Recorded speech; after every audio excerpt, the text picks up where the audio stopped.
The Matamoros Expedition was a planned 1836 invasion of the Mexican port town of Matamoros by rebellious Texians. As the Mexican government transitioned from federalism to a centralized government in 1835, many federalists offered armed opposition. In Mexican Texas, settlers launched a full rebellion known as the Texas Revolution in October. By the end of the year, the Texians had expelled all Mexican soldiers from the territory. Confident that there would be no more fighting within the lands, Texians began looking for ways to extend the fight. Background: by the late 1820s, the third most important port in Mexico was Matamoros, in the state of Tamaulipas, located on the Rio Grande, approximately 31 miles from the Gulf of Mexico. The bustling port served much of northeastern Mexico and received a significant amount of international traffic from the United States and Europe.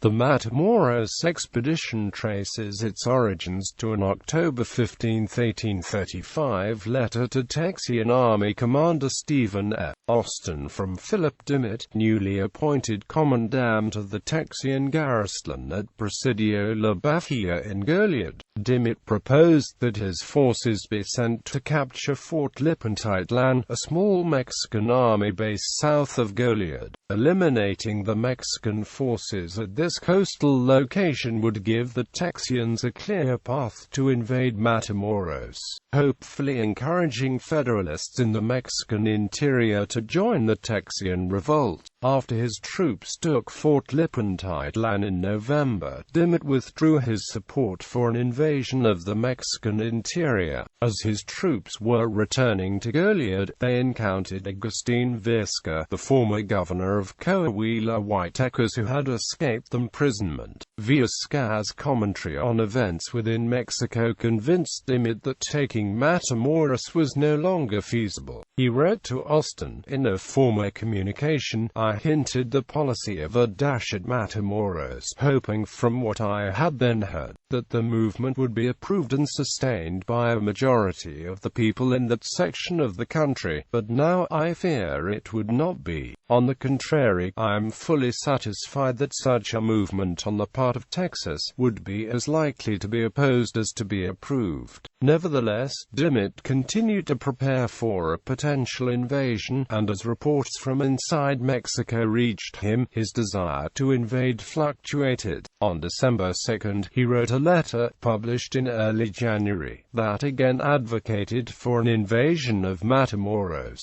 His letter explained that invading the interior would take the war out of Texas, and a successful attempt could give the Texians the estimated $100,000 per month in revenue that the Matamoros port accumulated. Dimmitt believed that any expedition into Mexico should be led by someone who had been born a Mexican citizen, and he proposed Lorenzo de Zavala as commander. De Zavala claimed ill health. Planning. In mid-November, the consultation met and formed a provisional Texas government, headed by Henry Smith. The council promptly created a new regular army, to be headed by Sam Houston. Houston would be required to raise his army from scratch rather than take over the volunteer force already commanded by Austin. The council was very interested in working with federalists within Mexico to strengthen the revolution. Smith, on the other hand, was wary of working with most Mexican citizens, saying, "I consider it bad policy to fit out or trust Mexicans in any manner connected with our government, as I am well satisfied that we will in the end find them inimical and treacherous."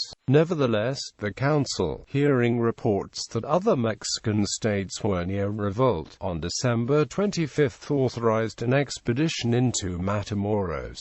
They listed several reasons for the attempt, including, the Texas government could confiscate all fees collected at the port. Texas would have command of the Gulf of Mexico from Matamoros to New Orleans. The Mexican centralists would not be able to use Matamoros as a staging ground to invade Texas. The Texian troops were bored and would not cause trouble if they had a task to do. Smith initially had supported the plan, and on December 17, he instructed Houston to begin planning for such an expedition. Houston delegated the task to James Bowie, but Bowie did not receive his orders for several weeks, without consulting Smith. On December 15, the council asked Edward Burleson to oversee an expedition to Matamoros. Burleson had replaced Austin as commander of the volunteer Texian army. Days before, they had taken San Antonio de Beira after a long siege. The victory ensured that no Mexican troops remained within Texas. Unbeknownst to the council, after the victory Burleson had submitted his resignation to Smith.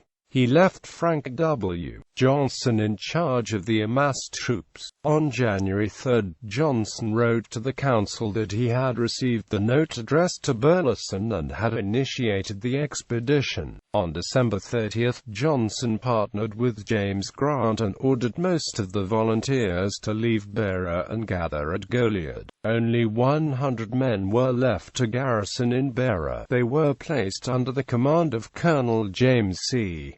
Neal and stationed in the Alamo Mission. The 200 men who accompanied Johnson had previously volunteered to garrison Beira. The departure put them in violation of the terms of their enlistment. The council voted to make Johnson the official commander of the expedition. He initially refused, citing another dispute with the council, before changing his mind the following day. In the interim, the council appointed James W. Fannin to lead the expedition. They did not revoke Johnson's orders, leaving 2 men with authority to raise an army to go to Matamoros. When Grant reached Goliad, he confronted Dimmitt and claimed to be acting commander-in-chief of the Federal Volunteer Army. He then tried to assume command and commandeered all the supplies that Dimmitt and his men had in the stores. Houston, hearing of the developing crisis, attempted to resolve the situation and left for Goliad. He arrived on January 14, just in time to meet with Dimmitt as he was leaving Goliad with some of his men. Houston entered the fort at Goliad and on January 16 spoke to all the remaining troops, and tried to talk them out of continuing the campaign. Grant's men could not be dissuaded and headed for Refugio, where Johnson and other troops were gathering. Houston went along with them, while trying to gain some stature with the men. Fannin and William Wood had also gathered a force of 200 strong that had assembled at Velasco. On January 24, they departed and landed at Copano Harbor on February 2.